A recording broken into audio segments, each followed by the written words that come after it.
And right now we have the book chat, and our book in focus is titled Woman Like Sea. It's a gentle reminder that your beauty is magic. Guess what? Okay, so it's my absolute pleasure to be having this interview right now. I mean, this book is a collection of praise for the woman. The author is Chii Collins, and of course, she's right here with me. Hello, dear. How are you doing? Hi, how are you? I'm good. Very, very well. Very, very well. Okay, so I've had the privilege of going through this book, and I must say it's actually really, really great. Thank you. Right? I mean, it's not because, you know, but okay, before we get there, let's just talk about you for a bit. You, before you got to this point where you actually put this together, right? Of course, you represented Nigeria at the Miss Universe pageant in 2015, yes, right? And then represent Nigeria at the Miss World in 2016. Yes. So tell us about that, those experiences. Well, it was, like I always tell everyone, representing Nigeria was one of the biggest honor of my life. You know, I think it is something that you never forget. So till this day, I mean, it's been over 5 years ago, and I still remember it till this day. Yeah. So it was one of the biggest honor for me. Oh, great. Yeah. Okay, so now tell me, how have you evolved, or how did that experience? You know, there's a whole lot of notions behind pageantry. Yes. Do you understand? A lot of people say, oh, say a lot of things about it. Let's not go into that. So how would you say that impacted in you becoming the woman that you are today? I think that it added a little bit of spice to the woman that I am. I think that it increased my confidence, because then you get to see people that are from different walks of life, and you get to expose yourself to a bigger, wider audience. And so you kind of have no choice but to be a confident, bold person. And I think that's what it has made me become, this confident, bold woman that's not scared. I don't cower in the shadows anymore. Nice. Yeah. Awesome. Okay, definitely. And then you happen to put all of that in here. I think what I love the most about the book is the fact, I see the trajectory, right, of the evolving woman. That's literally what I see. So would you say, is this from personal experiences? Partly from personal experiences, yes, because there was a time in my life where I was at a very low period, and that was after the pageant.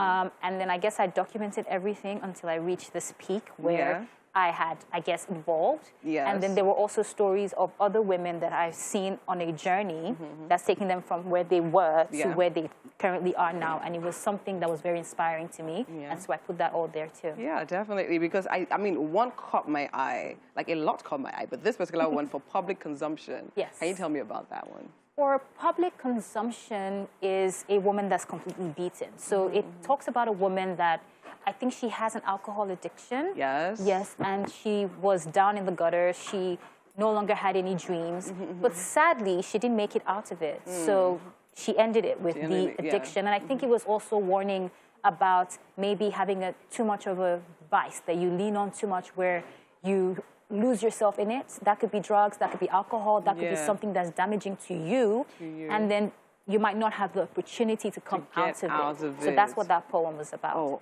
awesome. And I mean, there's so much in here, like love song. I know before we came out, I was telling you about how some are, you know, not for a breakfast show. So if you want to get those parts, definitely you should check this book out. It's really, really nice. I think for me, it's true, right? When I picked up the book yesterday to go through it, I think what hit me the most is how much the book and its substance resonates with your personality. I mean, I follow you on Instagram. I've known you as a person for a while now. And I just love the fact that, I could pick up the book and I'm like, okay, this is definitely something that Chii will do. And I totally love that fact. So tell me, what has the journey for poetry been like for you? Where did it start? Where did you realize that, oh, okay, I think I have something here? When I was 6 years old, believe it or not. Wow, okay. So the first poem I ever wrote was a remix of Three Blind Mice. I think everybody knows that nursery rhyme. And so I remixed it into some poem about a dog, 7 dogs that used to live next door. And then ever since then, I started to journal, and I kept a diary. I still have it even till today. Oh, wow. Diaries consecutively over the past couple years of my life. And I noticed that was when I really fell in love with writing, because I would express myself to my journals. And so that's where the poetry love came about. Okay, that's nice. That's really nice. So now, first of all, I've been thinking of putting a book together. How long did this take? Jeez.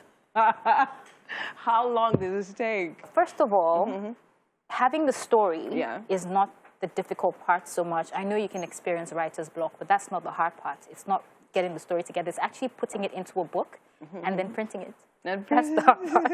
Okay. So it took me a while to get the entire collection together. A couple of years, I will not lie. From the beginning to the end, I've written the poems over a period of maybe 6 years. And then to get the book in the form and everything, it took me the whole of last year. Yes. Are you serious? The arrangements and all of that kind of stuff. I mean, are these poems that you write, I mean, per time, based on how you feel? Or was it like, okay, you know what, I want to do this project, and then I'm going to do all this. So maybe you had to arrange the topics first and then go into it, or was it just stuff that you had written over time and then you just say, so you were like, oh, okay, I think this will work as a book?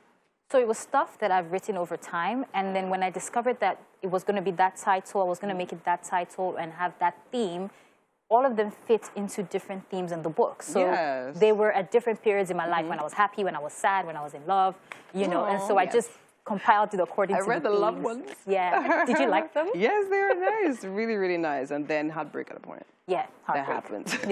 Yeah. Everybody must drop breakfast. Everybody must, as in premium breakfast. Okay, so now I'm going to actually read this one, right? Okay. I'm going to read 2 of them, but I'll start with She's No Boring Woman, right? You're salt, soulful, sprinkling intense flavor into the blandest pot. I think I love that a lot, because I think even beyond just being a woman, I think everyone has that spice they bring to life. Now, it's finding it, right, as opposed to doing what everybody else is doing. So now, how does this interpret for you? So that poem would be personality. Everybody is different in their own way, and the spice, the salt, is your essence, it's your personality. And so like I meet you now, you have the most amazing, intense eyes.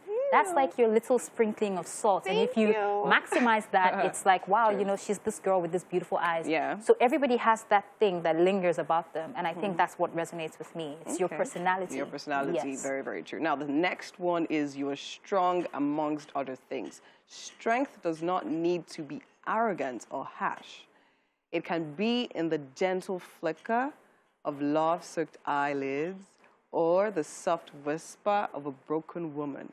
Strength is never one thing, just like you.